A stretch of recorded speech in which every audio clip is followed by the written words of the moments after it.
எங்க அவர் இந்த பொண்ணை பார்த்து வரைஞ்சிட்டு இருக்காரு. அப்படி அவர் வரைஞ்சிட்டு இருக்கும் போது ப்ளூ கலர் பென்சில் தேவைப்படுது. எங்கடா அது அப்படின்னு அந்த பென்சிலை எடுத்து ஒரு ரவுண்டா முட்டை மாதிரி போடுறாரு. அடுத்த நிமிஷம் அது டபக்குன்னு கீழே விழுகுது. அது கல்லா மாதிரி.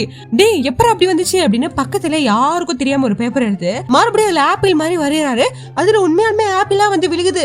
இது எவனும் பாத்திர கூடாது அப்படின்னு தெரியாம எடுத்து சாப்பிடுறாரு. அது உண்மையான ஆப்பிள் தான்.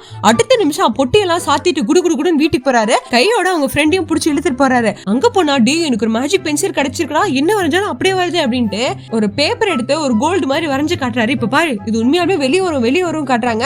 இவ ஒருத்தர் லூசு பையன் அப்படின்னு அதை கசக்கி வெளியே போடுறாங்க. வெளியே பார்த்தா டே எவன்டா அவன் எனக்கு கல்லால் அடிச்சது அப்படின்னு ஒரு ஐயா வந்து திட்டிட்டு இருக்காரு. இது கல்லாலையா அப்படின்னு இவங்களை எட்டி பாக்குறாங்க. கையில கோல்டு வச்சிருக்காரு. இல்ல தம்பி என் பேர பையன் தெரியாம கீழே போட்டு போயிட்டான் அப்படின்னு அந்த தங்கத்தை எடுத்து உள்ள வச்சுட்டு இவரு கம்முன்னு போயிடுறாரு. சரி இது உண்மையால தான் இருக்கும் போல அப்படின்னு ஒரு பெரிய பேப்பர் எடுத்து அதுல 10 கிலோ தங்கம் அப்படின்னு ஒரு பெரிய இதா வரையறாரு. அதே மாதிரி ஒரு பெரிய தங்க கட்டியா வந்து விழுகுது.